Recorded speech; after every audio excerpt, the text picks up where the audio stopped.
Assalamualaikum warahmatullahi wabarakatuh. Hai minasan, ohayo gozaimasu. Shikosokai sasete kudasai. Watashi nama wa Diandra Octaviana Putri desu. Watashi wa Nensei de Kaikei Keku Nensei desu. Watashi wa PT Nippon Oil Kogyo Indonesian Internship Shimashita. Minasan, konnichiwa. PT Anoka Indonesia or Nippon Oil Seal Kogyo.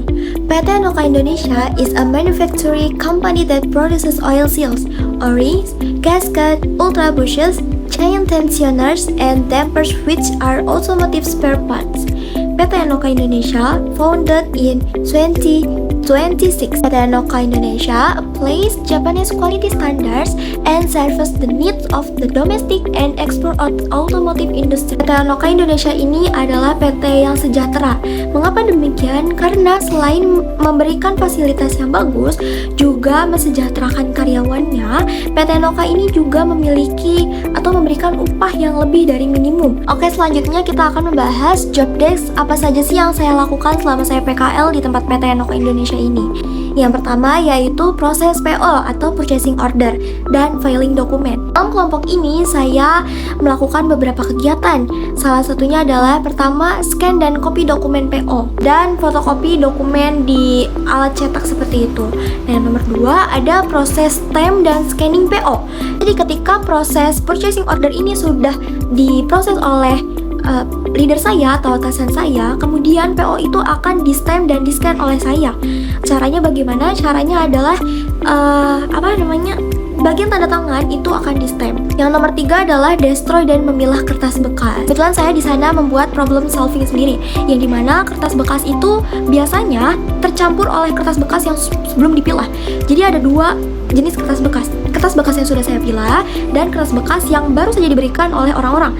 Jadi di situ problem solving saya adalah ketika kertas itu tercampur, ya, saya akan memisahkan itu dan membuat tempat khusus yang sudah saya pilah.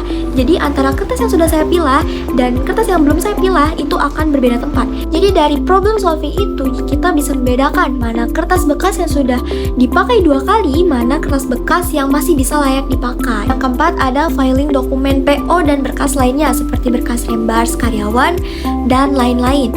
Setelah saya melakukan proses-proses tersebut, setelahnya akan saya filing. Filingnya itu biasanya ada di Bambi. Setiap Bambi itu memiliki arti yang berbeda-beda. Contohnya Bambi 1, PO dari nomor sekian-sekian sampai sekian-sekian. Atau Bambi dengan berkas reimburse karyawan, cuti, atau dan lain-lain sebagainya. Sebelum saya memfiling pun, saya harus mempisahkan dokumen-dokumennya, jadi supaya tidak tercampur dan supaya memudahkan saya untuk memfiling berkas-berkas tersebut agar tidak tercampur dan tidak terselip. Karena biasanya case-nya adalah ketika kita langsung memfiling suatu berkas, ketika dicari ternyata tidak ada. Kenapa demikian? Karena kita langsung memfiling berkas tersebut tanpa melihat-lihat, tanpa dipisah satu persatu.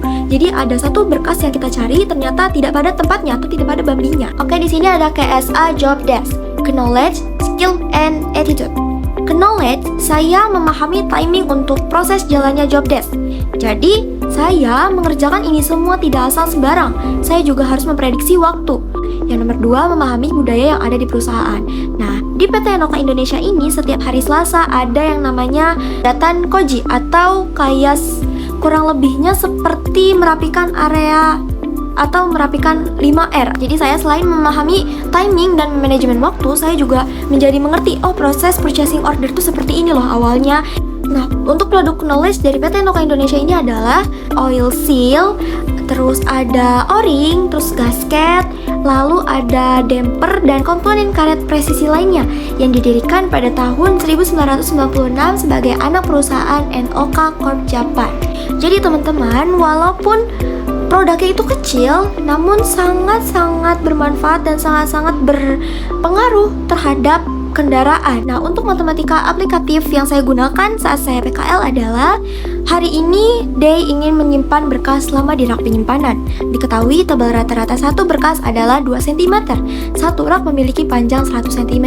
Berapakah maksimal berkas yang dapat disimpan oleh Day dalam satu rak? Jadi cara penyelesaiannya yaitu 100 cm atau 2 cm atau satu berkas, yaitu memiliki nilai 50 berkas per rak. Nah, jadi jika rak memiliki 5 tingkat, Maka total kapasitas satu lemari rak adalah 50 kali 5, sama dengan 250 berkas. Jadi, yang bisa saya ambil atau yang bisa saya masukkan ke dalam rak penyimpanan ketika saya ingin menyimpan berkas dalam satu rak yaitu 250 berkas. Dan yang terakhir yaitu learning point. Untuk soft skill, I have understanding industry works process and 2 knowledge of industry work environments.